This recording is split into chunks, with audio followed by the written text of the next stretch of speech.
All right, let's dive into a question that once literally echoed through the entire cosmos. We're talking about a moment of divine crisis that held the fate of all creation in the balance. So, at the very heart of this story is a question. See, there's this sealed book, and it contains God's entire plan for redemption. A challenge goes out to find someone, anyone, worthy enough to open it. And the search was on. They looked everywhere, through all of humanity, every angel, every single created being. And the result? Just this stunning, deafening silence. Not one person, not one being was found without sin. No one could step up. It was a total cosmic impasse. So yeah, this sealed book, it really represents humanity's fate, completely locked away. It shines a massive spotlight on this one profound problem. Creation was totally, utterly unable to save itself. And you have to understand, this isn't some quiet question whispered in a corner. Oh no, this is a challenge that literally shakes the foundations of heaven and earth, and it's belted out by an incredibly powerful angelic voice. And there it is, the question in its full power right from the book of Revelation. The weight of these words is just immense, so let's actually break down what they really mean. First off, that word, strong. This tells you right away this isn't some timid question. It's a proclamation made with divine authority, with absolute certainty. There is zero doubt in this angel's voice. It's a firm, bold, heaven-shaking challenge. And then you have the verb, proclaiming. This takes it up another notch. This isn't just a suggestion or a simple announcement. No, this is a decree. It's a command that carries such authority that all of creation has to stop, listen, and get the gravity of what is happening. Now, here's where it gets really interesting. The word loud isn't just about volume. Think bigger. This signifies a cosmic declaration from the Creator himself, a voice that fills all of space, all of time. It's the voice of the Ancient of Days, and you just can't ignore it. So, with criteria this huge, and after a search that turned up absolutely nothing, a hero finally emerges.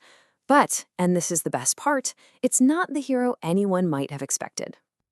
And this right here just lays it all out, the whole problem and the solution, side by side. On one side, you've got all of creation, humanity, angels, you name it.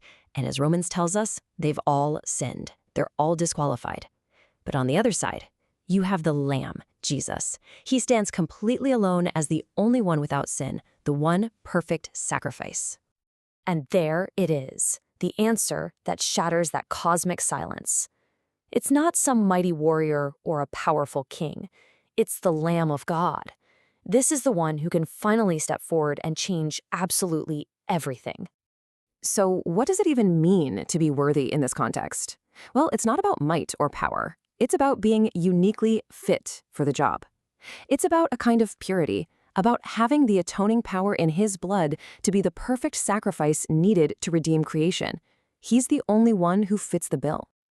Okay, so now we know who is worthy, but let's talk about what his worthiness actually accomplishes. What does it really mean to loose the seals? Man, this word loose is just packed with so much energy, so much liberating power. It's not just about opening something gently. We're talking about unbinding, releasing, breaking, dissolving, even overthrowing everything that holds creation captive. This single action sets off this incredible chain reaction of freedom. By loosing the seals, the Lamb releases the mystery of God's whole plan for redemption. And that, in turn, breaks the power that sin and death have over us. And that overthrows the bondage holding all of creation hostage. And the final result? Humanity is delivered from a lifetime of being afraid of death. It's total, complete freedom. You know, what's so fascinating is that this huge, dramatic moment in Revelation isn't just some isolated event. It's actually the climax, the culmination of a question that God has been asking throughout the scriptures. It's like an eternal echo. For instance, centuries earlier, the prophet Ezekiel wrote about God searching for someone, just one person, to stand in the gap, but he found no one. And it's the same thing with the prophet Isaiah. He described a world where God saw there was no one to intercede, so his own arm brought salvation. It's this recurring problem that in the end only God himself could solve. And this brings us to a really amazing parallel between that scene in Revelation and one in the book of Isaiah. In Revelation, the question is, who is worthy? And the answer is, nobody. In Isaiah, the Lord asks, whom shall I send? And the prophet Isaiah immediately says, I'm not worthy. Both scenes are about a heavenly crisis that demands a redemptive mission. But the difference here is so important. The slain lamb is inherently worthy. He is the ultimate answer. Isaiah, a great man, but still a man, has to be cleansed before he can be sent. He's like a prophetic shadow, a human echo of a divine problem, pointing us all toward the one true answer to heaven's cry, the Lamb. So, if there's one crucial takeaway from all this, it's this. The answer to heaven's most desperate question wasn't about a show of force. True universe-altering worthiness wasn't found in might, but in perfect love, total obedience, and the ultimate sacrifice. Which really leaves us with a final thought, doesn't it? The universe needed a hero.